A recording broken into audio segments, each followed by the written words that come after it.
Bismillahirrahmanirrahim. Our today's topic is subphylum Cephalochordata. Phylum Chordata is divided into three subphyla. Subphylum Urochordata, which we have discussed in our previous video, and subphylum Cephalochordata. We are going to discuss this subphylum Cephalochordata in our today's video, and subphylum Vertebrata. We will discuss about the subphylum Vertebrata in our future videos. So today we are going to discuss subphylum Cephalochordata. The members of subphylum Cephalochordata are called lancelets. Lancelets clearly show all unique four characteristics of phylum Chordata. Four unique characteristics of phylum Chordata are hollow dorsal nerve cord, second one that is presence of notochord, and third one that is presence of gill slits or gill pouches, and fourth one that is presence of post anal tail. So all these four characteristics are demonstrated by the cephalochordates. Cephalochordates have two genera, one that is Brachiostroma amphioxus, that is the example of Brachiostroma, and second one that is Asymmetron, and near about 45 species of this subphylum are identified. These animals are distributed throughout the world's oceans in shallow water that have clean sandy substrate. These animals are tadpole-like, and they are small in size, up to 5 cm long. Their body is elongate, laterally flattened, and nearly transparent. Cephalochordates are weak swimmers. Mostly they bury their body partly or mostly in the sand substrate, and only anterior side which contain mouth, that is sticking outside the sand, and this anterior side, because this have mouth, so this is used for filter feeding. Notochord of these animals that extend into the head region. So due to this characteristic, these are called cephalochordates, because notochord that is extend at anterior side into the head region. Notochord of these animals that also have muscular cells, and these muscular cells they contract and relax, and they able these animals to bore into the sandy substrate. So one characteristic that they have notochord in their head region, and second one they have muscular cells in their notochord. So due to these two characteristics, these animals are able to burrow into the sand which is present in the shallow water where they live.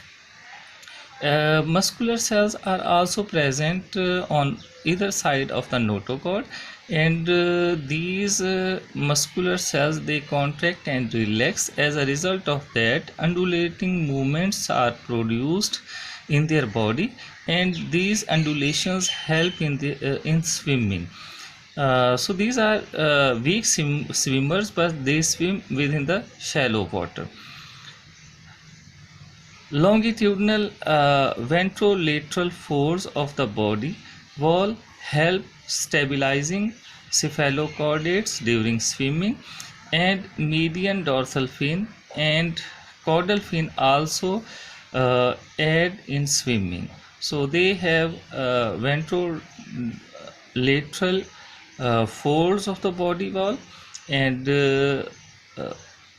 ventral fins, and caudal fin or tail fin. So all these help in these animal in swimming.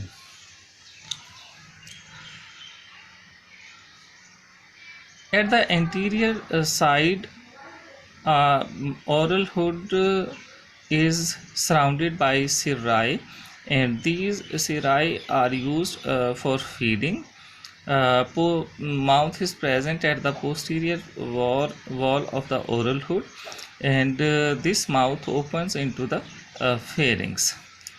Numerous pharyngeal gill slits are present in the pharynx, and these gill slits are supported by the gill bars, and these gill slits open into a cavity which is called atrium, and this atrium cavity that is open outside through the atriopore,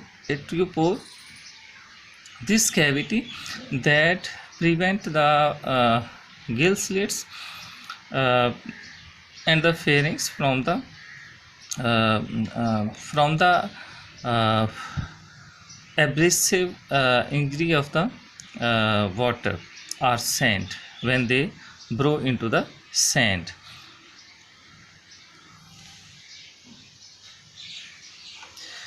Here this is the diagram of a lancelet.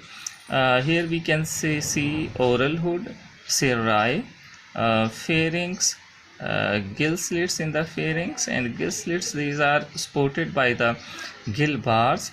On the dorsal side, in blue color we can see dorsal hollow nerve cord. Below the blue line, a red line is present which indicating notochord, and notochord, if we see notochord that extend into the head region, and dorsal fin is present on dorsal side. At the posterior side, we can see tail. At the base of tail on the ventral side, anus is present, then ventral fin is present, then the opening of atrium is present, which is called atriopore at the base of the ventral fin. Atrium, that is the cavity which surround the pharyngeal region and digestive system, and pharynx that opens into the stomach, and stomach that have a blind diverticula which is called midgut cecum, and this midgut cecum that produce digestive enzymes which help in the digestion. So this is about the cephalochordates, different parts of the cephalochordate. Now about the digestive system. Cephalochordates are filter feeder animals. They filter the organic molecules or planktons which are present in the water. Water enters through the mouth into the digestive system from the oral hood side, and cirri are present. Cirri that distinguish between the large particles and small particles. Large particles, these are thrown outside, and small particles, these are entered through the water into the mouth, and then from the mouth they entered into the pharynx. From the pharynx, the water that is removed outside through the gill slits into the atrial chamber, and from the atrial chamber, that water that is removed outside through the atriopore. The food particles which are present in the water, these are filtered from the water. Pharynx endostyle is present on the ventral side of the pharynx, and this endostyle that produce mucus secretion. That mucus secretion form a mucus cord, and this mucus cord are string that is thrown into the stomach. All the food particles which were filtered from the water, they enters into the mucus cord or mucus string and reached into the stomach. Stomach have a blind uh, diverticulum which is called midgut cecum. This midgut cecum that produce digestive enzymes, and these digestive enzymes help to digest the food. Then undigested food that is expelled outside the body through the anal opening, and this anal opening is present at the base of the tail. So in cephalochordates, both types of digestion that is observed, intercellular digestion and intracellular digestion. Intercellular digestion that takes place in the cavity of the digestive system, and intracellular digestion that takes place within the cells of the body.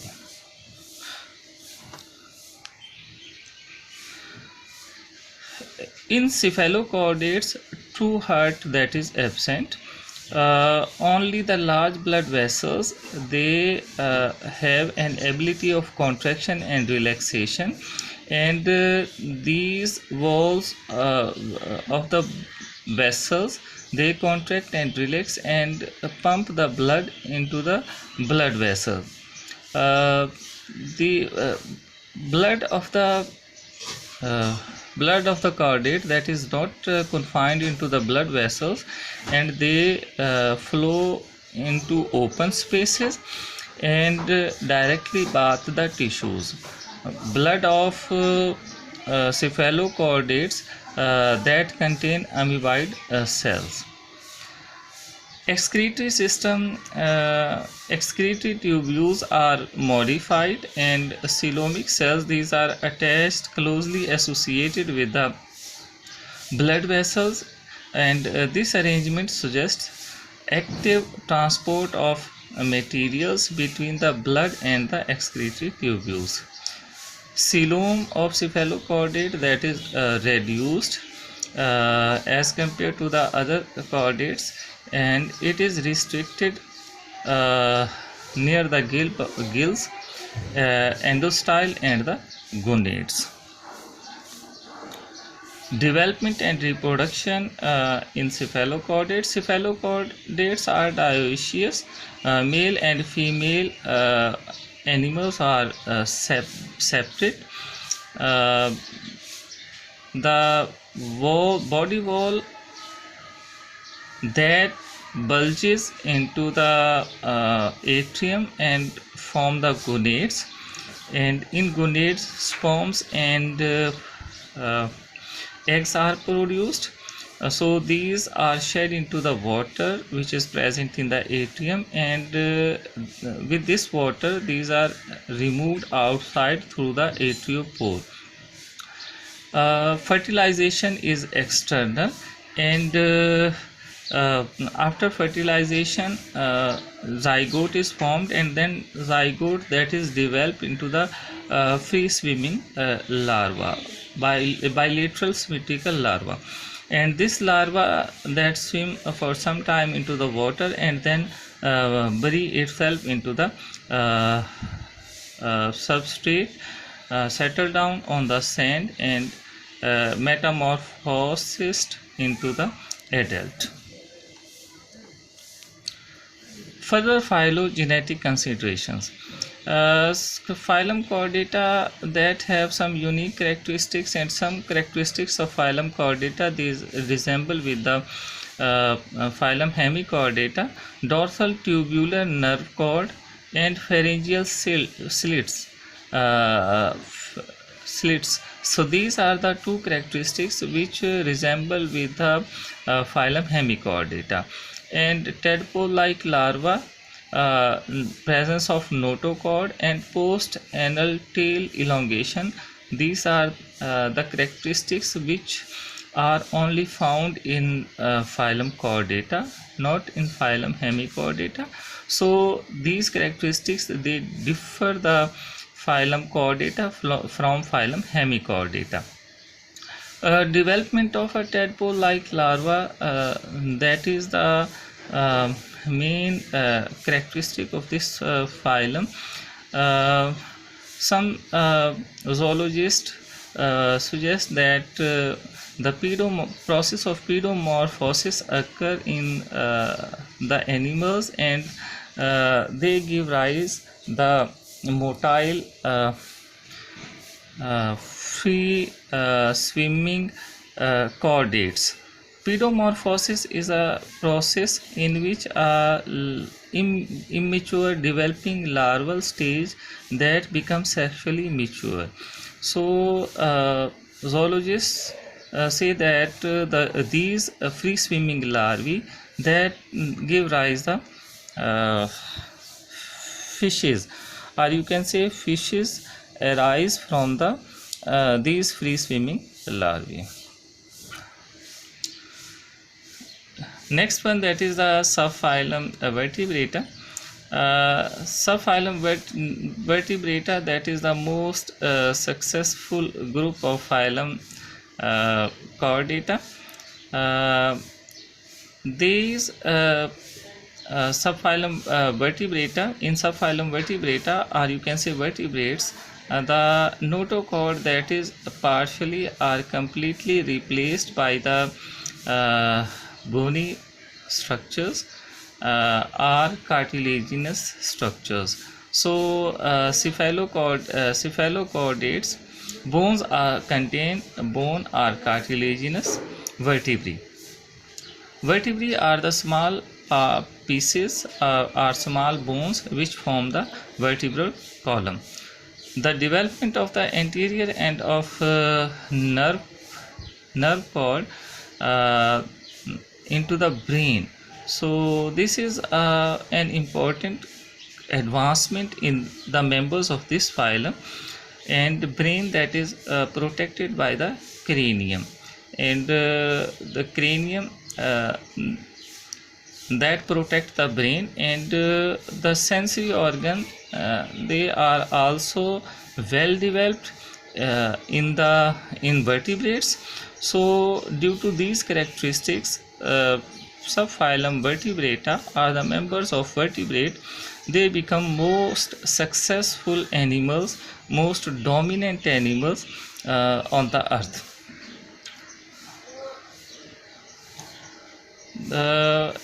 If we discuss the history of the vertebrates, ancient jawless fishes were common in the Ordovician period, near about 500 million years ago.